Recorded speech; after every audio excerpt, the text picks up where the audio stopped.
Hey. We are live. Welcome to the Bradbury Challenge podcast, where three writers attempt to write one short story each week. My name is Maya Good, and I am here with Chrissy Moss and Gerald Hornsby. Now, we are, 4 days after the last episode? Not quite a week. Did anybody get anything written? Yay, do. Wow. Awesome. So I did 3. No. Well, competition What? time, huh? What? Yeah. Okay, we're gonna put Gerald and Chrissy in a cage match, and they have to sit at typewriters and write as fast as possible. Oh, jeez. See, I probably write more words in a week than Gerald does. It's just that I'm often working on novels, not short Yeah. stories. Well, that's So awesome. I win. How did you write 3 short stories this week, Chrissy? Rain wisdom on down on us. How Well, did this happen? one of them was the finishing of the costume shop one. The You children's. finished.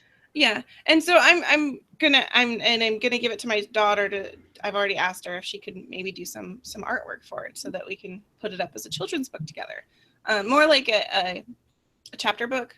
So it'll only have a few pictures, not like every page illustrated. But That's great.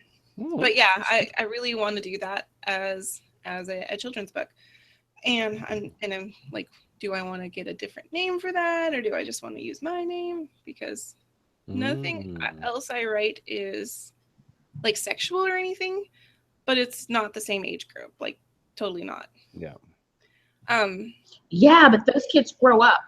Yeah, they do. So I would, if I did it, I would do it like my initials, CM Moss or CL Moss, instead of my full name, and then I would not and then I put it in the back that my actual name so that they could find me. But okay. But that way the children's stuff is away from the adult stuff, or young adult to adult. But regardless, the other 2, it just kind of happened. I started thinking about stuff, and I woke. Stories happened. Well, one of them, I was laying in bed trying to sleep and could not sleep, so I kept having this thought, and I just wrote the whole thing on my phone, and it's only like 600 words, I think, but it's a complete story. And it worked out very well. Very cool. And the other one, I was coming home from work and had this image of, it's gonna sound kind of gross, but it was a woman in flames, and she was burning, and I started thinking about well, it's a religious kind of story of Lucifer rescuing Lilith from the flames, and that's what he cast out. So that's about 1,500 words, and it's a nice little story. Very, very cool. And Gerald? Yeah, one was written as homework for a writing group where the with the seed word was possession. Okay. And one was the start of a maybe sort of romance story sort of thing. Oh, Gerald's getting romantic. I have a feeling Gerald's very romantic. Really? He is still married. Yeah. That's true. I'm still married. 22 years. There you go. Yeah, you got to get those numbers right, man. I know. Don't want to mess that up. So, yeah. That's great. Yeah. So when you took the seed word, where did that seed word end up taking you? Well, it's sort of the idea was sort of possession or possessions. So I wrote about a woman who was the possession of a man, and she had possessions. So it's like a film premiere. So she had all the stuff that was borrowed, so all this stuff, and he was down on her and telling her what to do. And then she became possessed at the end, and he got what was coming to him. So that was good. Good for her. Hurrah! Yeah. That sounds like a Gerald story. If Gerald's gonna write like, you know, something like that, that's where it's gonna end up going. Well, I solved 2 of my problems from last week. I did not write a short story, but I solved both my problems from last week. Oh, Outlines. Really? Yes. Wow. So the first one was that super big idea I have of all of the ancestor religions getting together to fix the problems in the world that we have. And I was trying to figure out how to take a sliver out of it. And I decided that what I'm going to do is I'm going to start the novel as at the point where the new voodoo priestess is trying to leave New Orleans in order to start this process of gathering all the old religions together. And there's some controversy about her leaving because she's just been crowned and people are in the city and now she wants to leave and her responsibilities to New Orleans. And so that's where it's going to go. It's just going to be her preparing to leave, and all these issues are going to come up as she's preparing to leave. And I think that's a nice little snapshot that kind of gets at the core of the story without me ending up writing a novel. And then the other problem I had last week was trying to figure out how to take this theme I had and make a short story out of it for the Carve premiere contest. And the idea that I had was, you know, how to deal with having benefited from privilege that you shouldn't have necessarily been exposed to. So you've inherited privilege that you shouldn't, like, socially have had access to. And I was trying to figure out how I was going to do this, and I was thinking about, like, you know, the trope of like somebody dies and all the family gets together and having to deal with that. And then I sat down and thought back in my life, and I had this incident happen when I was really, really young, where me and an ex went to watch this movie with Halle Berry in it, the one where she's a crackhead and she loses her kid, Losing Isaiah. Huh? I don't know if you've ever seen it, but on the way back from that movie, me and my boyfriend at the time ended up in a huge fight and breaking up over that movie. And what sparked the fight was his comment that the way to solve racism is if we outlawed anybody having kids with people of their own race, like forced intermixing. Just like get it all out of the way, right? That'll solve things. Yeah, that'll solve things. So I was like, well, I don't want it to be like fictionalized, like memoir, but like an idea like that where you have a couple and they've just had an experience of some sort that brings to light race and privilege. Mm-hmm. Right in the middle of a mixed couple. And so what I decided was I'm going to have the couple coming back from a Black Lives Matter rally. I think it's very pertinent to the time. I think it totally lends itself the theme I'm going for. I'm going to have the girl having grown up in a white family and she's struggling with her own identity issues and all that. Like, that would be a perfect opportunity to spark that kind of internal crap and just make it, I can see it being a really good story.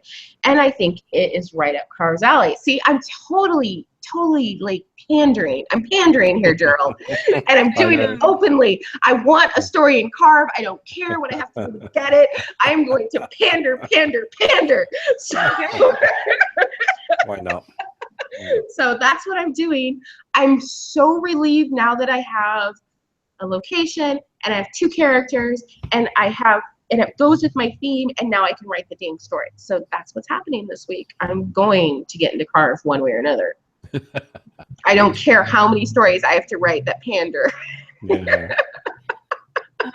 Very good. When I was like in high school, I actually read a book that dealt with that subject of forcibly making people not have children with the same race.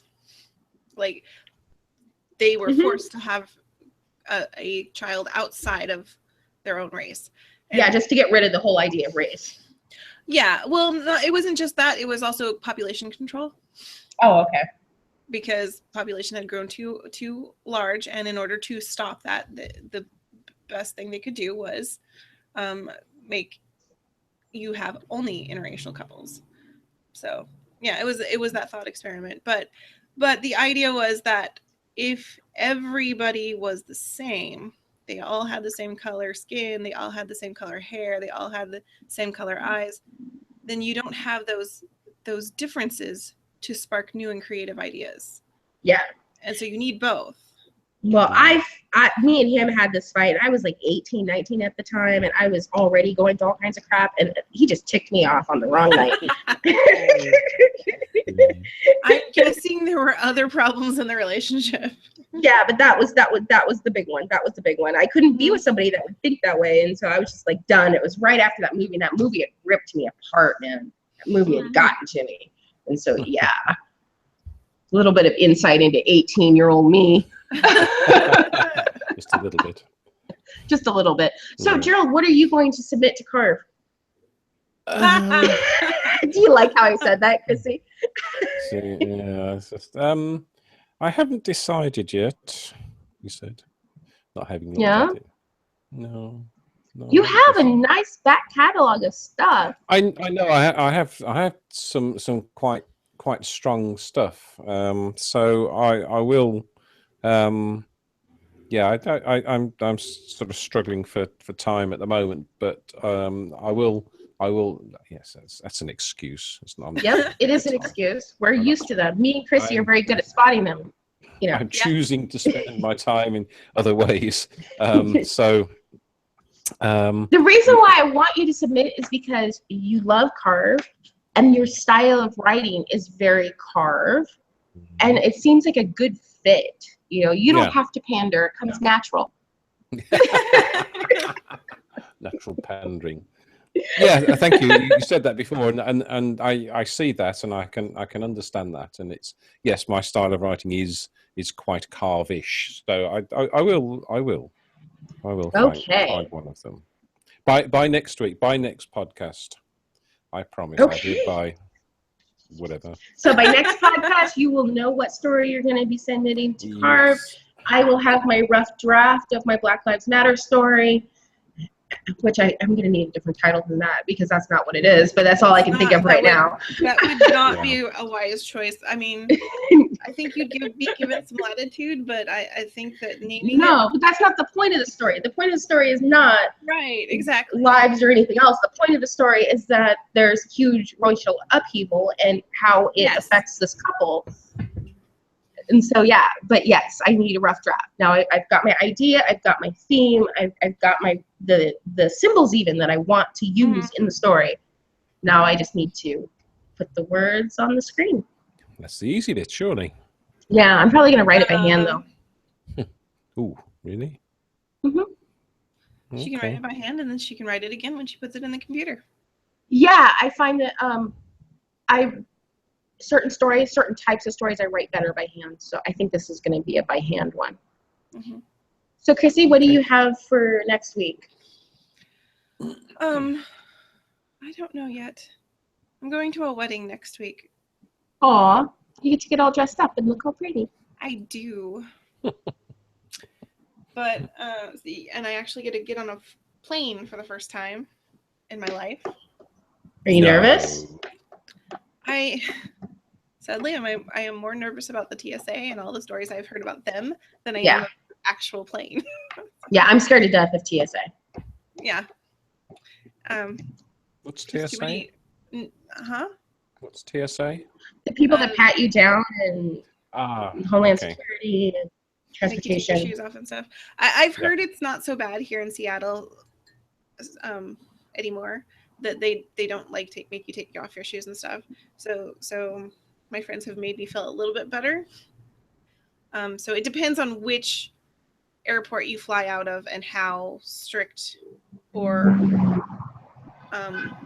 educated the TSA agents are. Well, I'm prone to panic attacks anyway, and so when I go to South America, I was planning on leaving on a bus. But if I were to take a plane, I would probably see a doctor and get like a prescription for Xanax or something to take in advance of TSA, just to calm me down. Because the truth is, I know that I'm gonna get the extended search. Like they're gonna want to go through my hair, they're gonna go through everything. I have panic attacks at like uniforms and stuff, and so yeah. that's just not going to be a good mix. Yeah, I don't like people touching me Yeah. unless I know them. I don't like them. Ditto. So that's the part that bothers me. Yeah, I have a thing about people touching my head. Like just the idea of them going through my dreadlocks freaks me out. So yeah. Well, they shouldn't go through it, good. just like pat it, but even so. Oh, no, they go through your hair. Like, I know people with big afros that have had, like, them in their hair, like, feeling for drugs and shit in their hair. It's a problem because our hair is so big. And so they do it, and it's an issue. Yeah. Yeah. And, I have a lot of hair. If I wanted to, I could hide a lot in there. I have to at least give them that. It's like, yeah, I'm just going to hide a lighter and an inhaler. Wow. Let's just go get say. But I'm not like that. I would think, Is they going to find it? I would think the X-ray machine is enough. Yeah. The answering machine. Well, X-ray machine. Oh, X-ray machine. Nobody has answering machines anymore. Yes, actually, they do. Really? Yes. The real ones? They don't just forward it to their older people. One of the things they call us, because I work for Comcast now, is one of the things they call in about is, well, why aren't I getting any messages on my answering machine? It's because they have voicemail now. Yeah. And so they how go funny. to voicemail instead of going to their answering machine. So. Oh, how cute. It's usually the older generation. Mm-hmm. That's adorable. People are interesting sometimes, and I work the night shift, so I get the very interesting calls. Mm-hmm. So have either of you had any insights into writing? I mean, last week I had my big insight, so now I'm giving you the floor. Ricky. I think I finally, at least it felt like this week at least, that I finally broke through the differences between long writing and short writing. Oh, interesting. So how did that happen, and what did you see?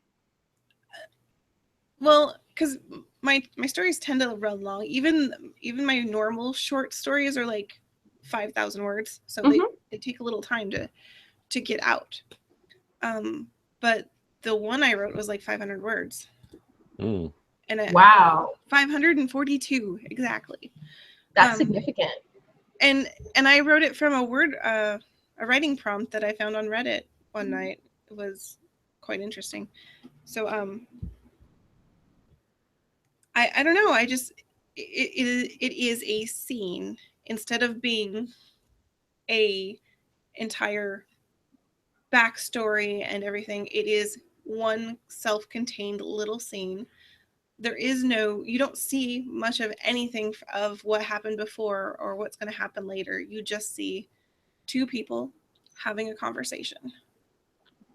And and in that conversation you can have, some depth of what happened before. And I used to do this when I was just started writing. I love conversation is my favorite part of writing. And I tend to be really good at creating imaginary conversations between two people and showing who and what they are through dialogue rather than the syntax. And it's just it has always been the strongest part of my writing. I know, and a lot of the action part is my weaker part. So if I'm doing a conversation, which is what both of my short stories were today or this week, then it tends to go better. That's awesome. And I liked what you said about it being a scene, because one of the things I've been working on with my longer works is making sure that each chapter is a story, each scene is a story, like in miniature. Like each one has a beginning, middle, and end. Each one has its own arc. Each one has a change. And you're kind of talking about that for the short story format, that it's a sliver. It's just a sliver. And you don't need the whole thing. You don't need all the backstory. What was it that Vonnegut said? I'm trying to remember what he said, where it was to Said a the lot. effect that you start your story. I know his advice for writers is like epic. It's everyone says on write. I'm like, no, just read all of his quotes about writing, and there you go. Kurt Vonnegut said something to the effect that you start a short story after the story starts and you end it before it ends. Yeah. That you don't need all that beginning and you don't need all that explanation. Like, start it when it's interesting and take that sliver out. That's really awesome. I'm really happy for you. Now, how do you think this is going to affect your stories going forward? It depends on how November goes. Oh, yeah. Oh, you're doing NaNoWriMo. That's I right. am doing NaNoWriMo. So, ooh, because I have novels that I want to complete, and NaNoWriMo for me for the last 3 years, 2 or 3 years, has been like this huge production chunk time of production that carries me through the rest of the year. Yeah. And I'm still debating whether I'm going to do it. Like, part of me just doesn't want to do it. Part of me wants to do it just because I have some things that I want to get done. But if I'm honest, I really don't feel like it. But at the same time, like, one year I tried to do a short story NaNoWriMo, and that was a blast. I totally didn't finish, but oh my gosh. I did that was awesome. 4 or 5 years ago, I did instead of doing a novel, I did short stories. And I just said, I got like 30,000 words of short stories. Yeah, I just said, let's see how many of these I can complete. And I completed, I think, 5 or 6 of them over the course of the month. Plus, I had a whole bunch of other ideas. Like, part of me that wants to do it twofold, because I want to finish The Color of Color so badly, and it's not getting written. And that would be perfect time to get it written. I know I could finish because it's shorter than NaNoWriMo. So I wouldn't actually finish NaNoWriMo, but at least I would get it done. And the other part of me, I still have like this long drawn out romance series that like I originally was going to write for a pen name that's like sitting somewhere that really would be better as one book, like one family saga book. And part of me is like, oh, NaNoWriMo would be perfect for that. But my heart's not in that. Like, if I were to do it, I think I would do The Color of Color. I want to someday do the one-day NaNoWriMo challenge. Yeah. Now that's one I could get my behind. Like, if I had a desk and I would be more likely to do the one-day challenge than the full 30 days. Like, I think it's the 30 days that I'm really just not excited for. Yeah. But do it in a week or something crazy like that, just get it over with, have the rest of the month to myself. Like, that I think would be more manageable for me right now. Yeah, I would need like a whole bunch of snacks and a standing desk or something, because sitting in this desk typing for a day, basically you'd be writing for a day, is not comfortable. I actually don't have a desk or even an office chair. So yeah, there's that. But that's tempting. Maybe write The Color of Color in the first week of NaNoWriMo. That's also a possibility. Because it's only like 30 to 40,000 words. If you finish what were you going to say, Terrell? There's a 50K 5 days challenge that and that's a group on Facebook, and I've tried that, and I've done sort of 2.5 days at that sort of at that level, and then things happened like. What's the most you guys have ever written in a day? 10,000. Yeah, but I think 12 I've written in a day. I think I was around 11 or 12, but it was exhausting. Like, how I did it, every hour on the hour, I did a 20-minute word sprint for 24 hours. That's how I managed it. That way I would get in breaks. I would have potty breaks and water, and I wouldn't completely fall apart. And I was taking like 15-minute naps.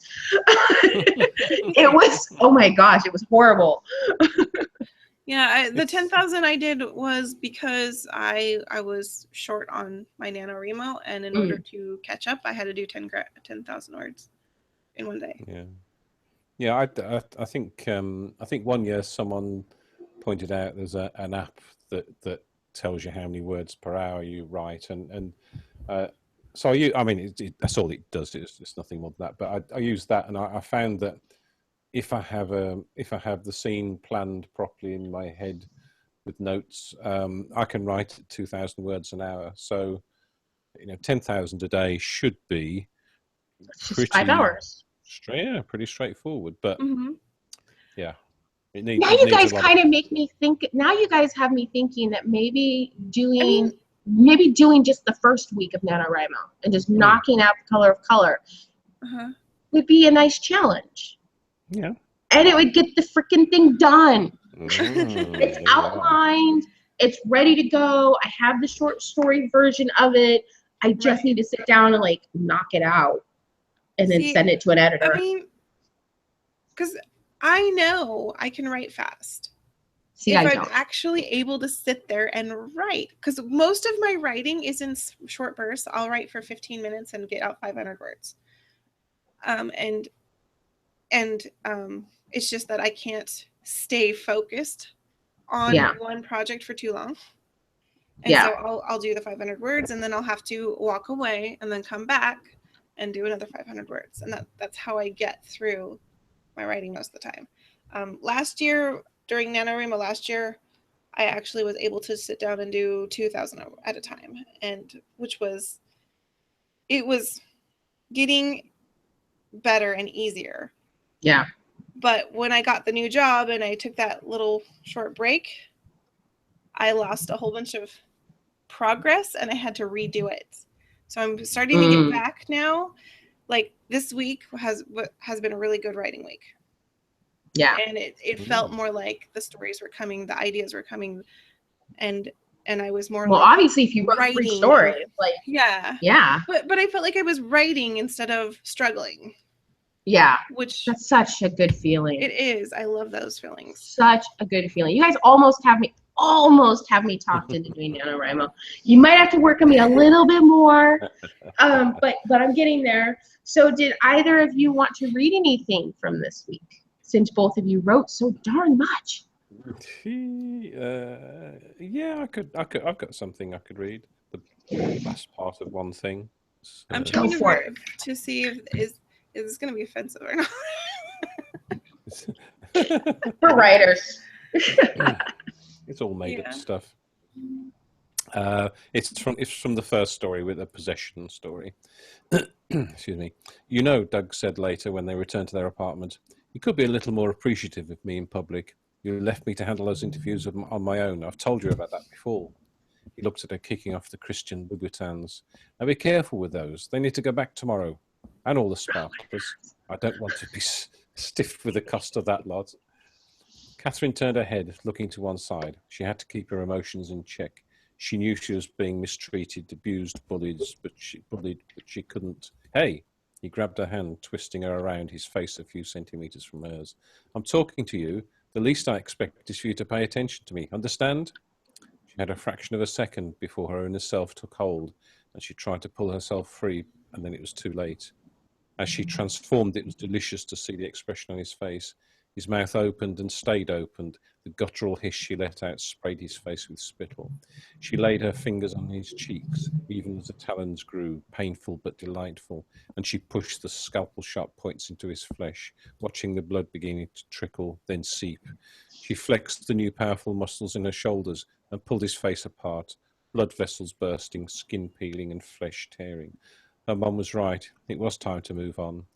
She left him on the floor of the apartment, choking on his own blood, trying to speak, but his tongue, which she'd ripped out, was now on the other side of the room.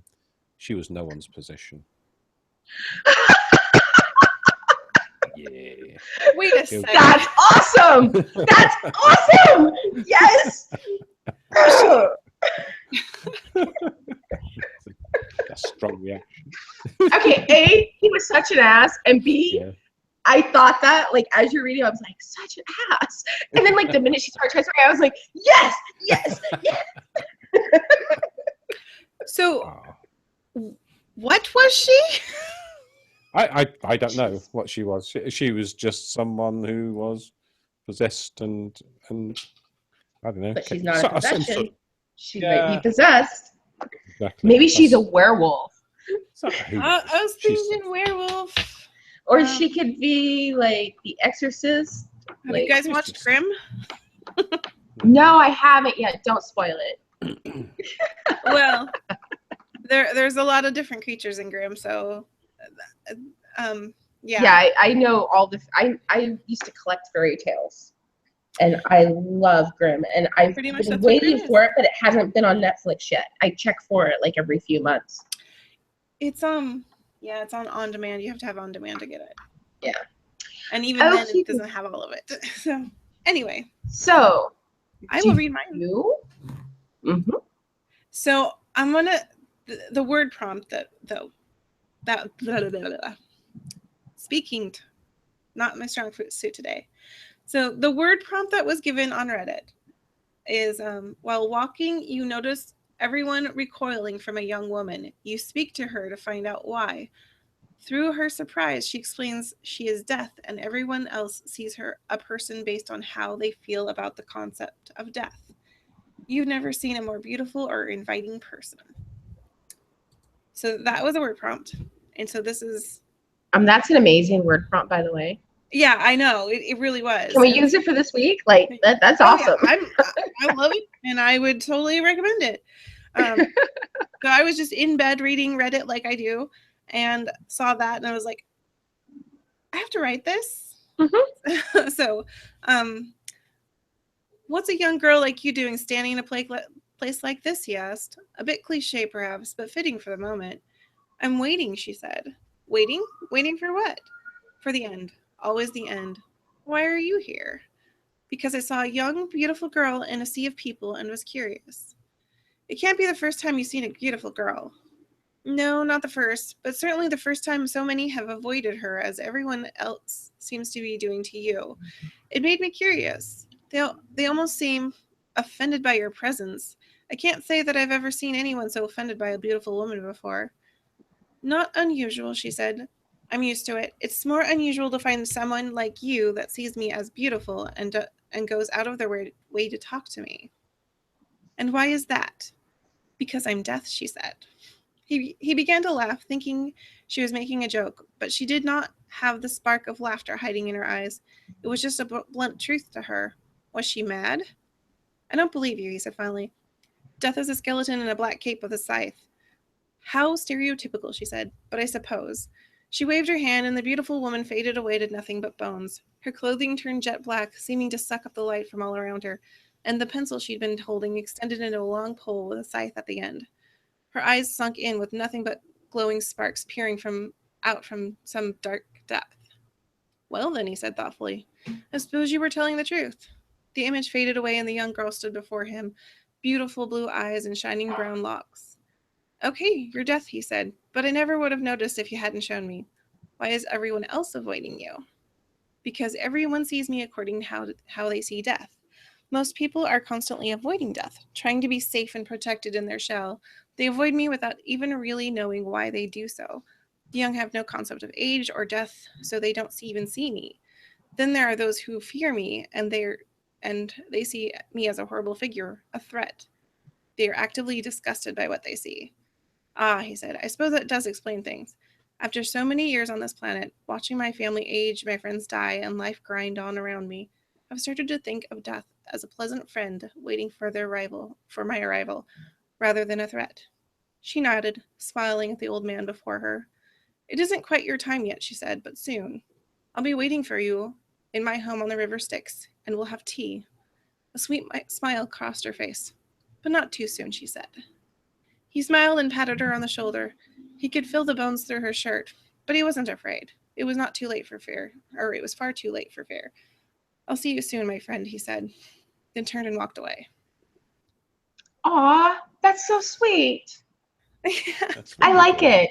So that was a very sweet story.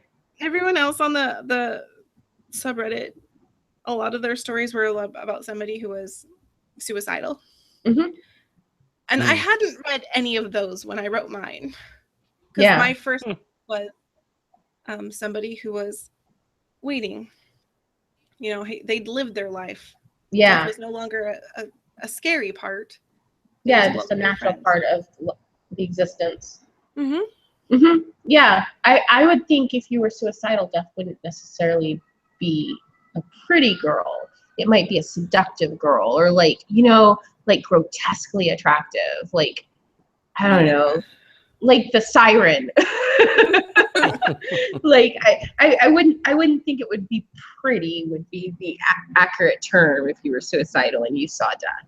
I don't know. I like that. It kind of also had like that on a pale horse feel. Like I was like thinking when you said the prompt, I was like, wow, that's so like on a pale horse. And like I was thinking about like a young girl seeing this beautiful girl.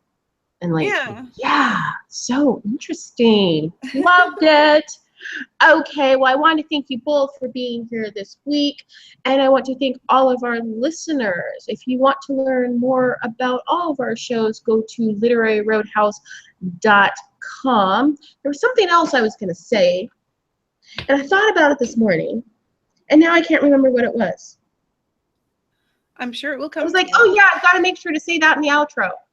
I want to let our listeners know that, and now I can't remember. So there you go. I'm getting old too. On that note, until next time, ciao. Bye. Bye.